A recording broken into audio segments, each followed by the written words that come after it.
Okay ဒီတစ်ခေါက်တော့ကျွန်တော်တို့ဒါမျိုး router တွေနဲ့ internet သုံးတဲ့သူတွေလုံမှန်းမသိပဲလိုတဲ့ပစ္စည်းတစ်ခုအကြောင်းကိုပြောပြပေးပါမယ်။ဒါကဘာလဲဆိုတော့ဒီလိုမျိုး mini UPS တွေဖြစ်ပါတယ်။ကျွန်တော်တို့အားလုံးပဲကြုံမှုကြမယ်လို့ထင်တယ်။ကိုကအရေးကြီးတဲ့ Zoom meeting တွေဘာတွေတက်နေတယ်။မိကပြတ်သွားတဲ့အချိန်တွေမှာဆိုလို့ရှိရင်ကျွန်တော်တို့သုံးနေတဲ့ router ကပါလိုက်ပြီးတော့ပိတ်သွားတယ်ပေါ့။ဒါဆိုလို့ရှိရင် line ကကျသွားပြီးတော့ meeting တွေကနေထွက်သွားမယ်။အရေးကြီးတဲ့အချိန်မှာဆိုလို့ရှိရင်ဒါမျိုးတွေဖြစ်တာကဗျအတော်လေးကိုဒုက္ခရောက်ပြီးတော့စိတ်ညစ်ဖို့ကောင်းပါတယ်။ဒါမျိုးတွေမကြုံချင်ဘူးဆိုလို့ရှိရင်တော့ကျွန်တော်အခုပြထားတဲ့ mini UPS တွေကိုသုံးရမှာပါ။သုံးမယ်ဆိုလို့ရှိရင်ကျွန်တော်တို့ router ကိုဒါမျိုး mini UPS နဲ့ချိတ်ထားရမယ်။ပြီးလို့ရှိရင်တော့ mini UPS ကိုကျွန်တော်တို့ဒီမီးပလက်မှာထိုးထားရမယ်ပေါ့။ကျိုးကတော့ကျွန်တော်တို့အခုလိုမျိုးတစ်ခါတက်ပြီးသွားပြီဆိုလို့ရှိရင်ဘယ်တော့မှလှည့်ကြည့်စရာမလိုတော့ဘူး။ဒါကတော့ mini UPS တွေရဲ့အားသာချက်ဖြစ်ပါတယ်။ဒါမျိုးသုံးထားပြီဆိုလို့ရှိရင်တော့ကျွန်တော်တို့အနေနဲ့ဗျာမီးပြတ်သွားမယ်ဆိုလို့ရှိရင်လေ UPS ကကျွန်တော်တို့ရဲ့ router အတွက် backup power ကို auto ပြောင်းပေးနိုင်မယ်။ဒါမျိုး mini UPS တွေကိုသုံးမယ်ဆိုလို့ရှိရင်တော့ကျွန်တော်တို့ကခုနကပြောသလိုမျိုးမီဒီနေတက်နေမယ်မီးကပြတ်သွားမယ်ဆိုလို့ရှိရင်လေ router ကတော့တစ်ချက်တောင်ပိတ်သွားမှာမဟုတ်ပါဘူး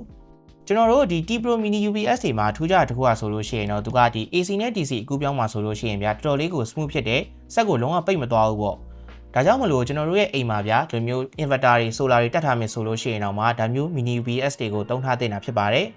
ဒီတစ်ခါကျွန်တော်လက်ထဲကိုရောက်နေတာကတော့ short sale တွေရောလက်ဆောင်တွေရော promotion တွေပေးနေတဲ့ T-Pro ရဲ့ mini UPS တွေဖြစ်ပါတယ်ဒီဇက်တွေဝင်မယ်ဆိုလို့ရှိရင်တော့1 year warranty ပါဝင်မယ်ဘူးထဲမှာဆိုလို့ရှိရင်လည်းဗျာကျွန်တော်တို့အတွက်လိုအပ်မယ်ကြိုးတွေဘာတွေကိုတစ်ခါလေးထည့်ပေးပြီးသားပဲဒီကြိုးဆိုလို့ရှိရင်တော့ကျွန်တော်တို့ကဒီ router နဲ့တွဲပြီးတော့သုံးရမှာပါ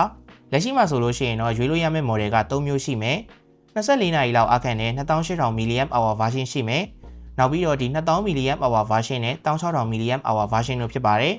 ်ကျွန်တော်အခုပြောနေတဲ့ဒီ T-Pro ဆိုတဲ့ brand ကဗျာမြန်မာကိုဆိုလို့ရှိရင်2022ခုနှစ်ထဲကဝင်လာဖြစ်တယ်ကျွန်တော်အိမ်မှာဆိုလို့ရှိရင်လည်းဒီ T-Pro ဆက်တွေကိုစမ်းပြီးတော့သုံးနေတာပေါ့နော်ကျွန်တော်လက်ထက်ကဆက်ဆိုလို့ရှိရင်သုံးနေတာ2နှစ်လောက်ရှိပြီအားကတော့ဝယ်တုန်းကအတိုင်းပဲ8နိုင်ဝန်းကျင်လောက်အထိကိုခံနေတော့မယ်ဆိုတော့ကျွန်တော်ရဲ့ user experience ရဆိုလို့ရှိရင်ဗျာဒီ T-Pro ကတော့တော်တော်လေးကိုကောင်းတဲ့အထက်မှာပါတယ်လို့ပြောရလိမ့်မယ်အခု model အသစ်တွေကတော့ပို့ပြီးတော့ကောင်းလာတယ်ဒီဇိုင်းမှာဆိုလို့ရှိရင်ပို့ပြီးတော့ခက်မိတဲ့ပုံစံမျိုးတွေဖြစ်သွားတယ်နောက်ပြီးတော့သူ့မှာဆိုလို့ရှိရင်ဗျာကျွန်တော်တို့ဒီ battery level ကိုပြပေးတဲ့ indicator မီးသီးတွေကိုလည်းဒီ model 3ခုလုံးမှာထည့်ပေးထားသေးတယ်ပို့ပြီးကောင်းလာတဲ့အချက်တွေဆိုလို့ရှိရင်တော့သူတို့ကပေါ့တွေပို့ပြီးတော့စုံလာတာပါဒီ MUPS 7မှာဆိုလို့ရှိရင်ပေါ့က10ခုလောက်အထိကိုပါတယ်နောက်ပြီးတော့သူ့မှာဗျာဒီ LAN နဲ့ PoE ပေါ့တွေပါတဲ့အတွက် CCTV တွေအတွက်ဆိုလို့ရှိရင်လည်းဗျာ backup power အဖြစ်သုံးလို့ရတယ်ဆိုတော့ကျွန်တော်တို့ကမီးပြတ်မယ်ဆိုလို့ရှိရင်တော့မှ CCTV တွေကိုဆက်ပြီးတော့သုံးလို့ရမယ်ဆိုတဲ့သဘောပေါ့နောက်ပြီးတော့ဒီမှာဆိုလို့ရှိရင်ဗျာတိုက်စီပေါ့လည်းပါတယ်သူကဒီ output ကိုမှ PD လဲရတဲ့အတွက်ဗျာဖုန်းတွေကိုလည်းမီးပြတ်တဲ့အချိန်မှာဆိုလို့ရှိရင် power bank အနေနဲ့တွားပြီးတော့အသွင်းလို့ရပါသေးတယ်ဒီဆက်မှာဆိုလို့ရှိရင်တော့ output ကတော့ maximum အနေနဲ့30 watt လောက်အထိကိုရပါတယ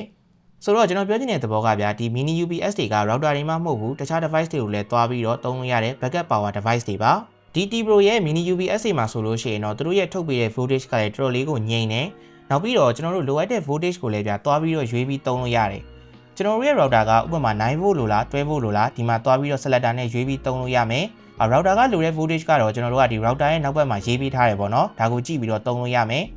ဒီ MUPS 7မှာဆိုလို့ရှိရင်တော့သူက voltage အနေနဲ့ဗျာ24နဲ့ 48V တွေအထိပါပြောင်းပြီးတော့သုံးလို့ရတယ်ကျွန်တော်တို့ဒီ set point ပိတ်နေမှာဆိုလို့ရှိရင်လည်းဗျာကျွန်တော်တို့သိနိုင်အောင်လို့သူကဒီလိုမျိုးအလန်းတန်လေးလည်းထည့်ပေးထားသေးတယ်ဆိုတော့ကျွန်တော်တို့ mini UPS တွေဝယ်မယ်ဆိုလို့ရှိရင်သတိထားသင့်တဲ့အချက်လေးတွေတော့ရှိပါတယ်ကျွန်တော်တို့ကြည့်ရမှာဆိုလို့ရှိရင်တော့ဒီ set တွေမှာဘယ်လို battery type တွေသုံးထားလဲနောက်ပြီးတော့ဘယ်လိုမျိုး safety stint တွေပါလဲဆိုတာကိုကြည့်ရမှာပါကျွန်တော်လက်ထဲကဒီ T-Pro set တွေမှာသုံးပေးထားတာကတော့ LiPo 4 battery ဖြစ်ပါတယ်ဒီ battery မျိုးစားကဗျာ EV တွေမှာတော့သုံးထားရှိတဲ့ battery မျိုးပဲဒါကြောင့်မလို့မီးလောင်တာတွေထပ်ပေါက်တာတွေဆိုလို့ရှိရင်လည်းမရှိသလောက်ကိုနည်းတဲ့ battery မျိုးစားပါနောက်ပြီးတော့သူကဈေးကွက်ထဲကဗျာတမန် lead acid battery သုံးတဲ့ set တွေထက်ကိုပို့ပြီးတော့အကျန်းလဲခံနဲ့အတုံးလဲပို့ခံပါတယ်ဆိုတော့ချဆိုင်ကယ်အနေနဲ့ဆိုလို့ရှိရင်လည်း2000ကနေပြီးတော့6000ကျော်လောက်အထိကို AC သုံးလို့ရမယ်ဒါကြောင့်မလို့ဒီ set မှာသုံးထားတဲ့ LiPo 4 battery ကဗျာ lithium battery ထဲမှာဆိုလို့ရှိရင်တော်တော်လေးကိုအကောင်းဆုံးဖြစ်တဲ့အထဲမှာပါဝင်တယ်